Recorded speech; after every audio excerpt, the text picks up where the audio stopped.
Mumbai crime branch में एक ऐसा केस आया जो देखने में बहुत आसान लग रहा था, लेकिन जल्द ही यह केस पूरी टीम के लिए एक रहस्य बन गया।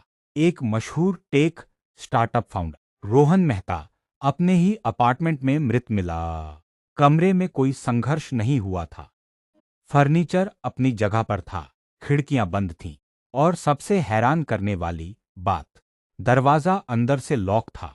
ऐसा लग रहा था जैसे किसी ने कमरे में प्रवेश ही नहीं किया। केस इंस्पेक्टर अर्जुन मेहरा को सौंपा गया। अर्जुन अपने तेज दिमाग और मुश्किल केस सुलझाने के लिए जाना जाता था। वह तुरंत क्राइम सीन पर पहुंचा। उसने पूरे कमरे को ध्यान से देखा। सब कुछ सामान्य लग रहा था, लेकिन तभी उसकी नज़र रोहन के मोबाइल फोन पर गई। फोन की स्क्रीन पर एक आखिरी मैसेज दिखाई दे रहा था। मैसेज था, तुम लेट हो गए।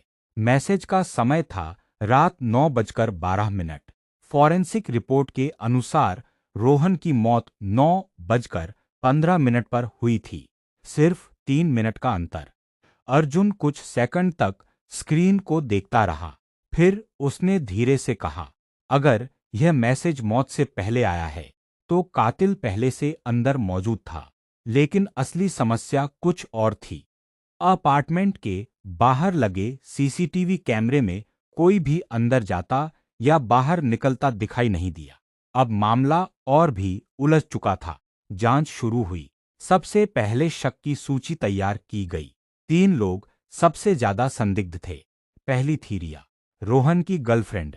दूसरा था कबीर, उसका बिजनेस पार्टनर।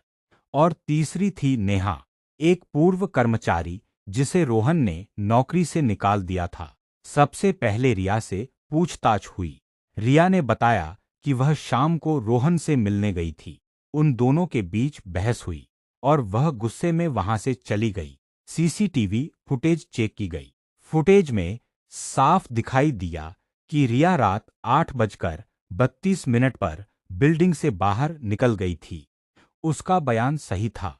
फिर कबीर से पूछताछ हुई। कबीर ने कहा कि वह पूरे समय ऑफिस में था। उसके साथ 10 कर्मचारी मौजूद थे। सभी ने उसका बयान सही बताया। उसका अलिबी भी मजबूत था। अब बारी थी नेहा की। नेहा ने साफ कहा, मैं उससे मिलने भी नहीं गई। मुझे उससे नफरत है। लेकिन जब पुलिस ने उसकी फोन लोकेशन चेक की, तो एक चौंकाने वाली बात सामने आई। रात 9 बजे उसके फोन की लोकेशन रोहन की बिल्डिंग के पास दिखाई दे रही थी।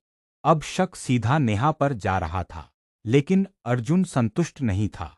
कुछ न कुछ ऐसा था जो मेल नहीं खा रहा था। उसने रोहन का फोन फॉरेंसिक जांच के लिए भेज दिया। कुछ घंटों बाद रिपोर्ट आई और रिपोर्ट देखकर पूरी टीम हैरान रह गई। फोन का आखिरी मैसेज किसी और ने नहीं भेजा था। वह मैसेज रोहन ने खुद को भेजा था। कमरे में सन्नाटा छा गया।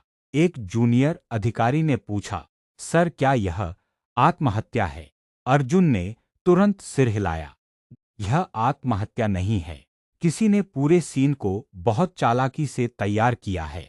अब यह केस पहले से भी ज्यादा रहस्यमय हो चुका था और अर्जुन को लगने लगा था कि यह साधारण हत्या नहीं, बल्कि एक बहुत बड़ी साजिश है।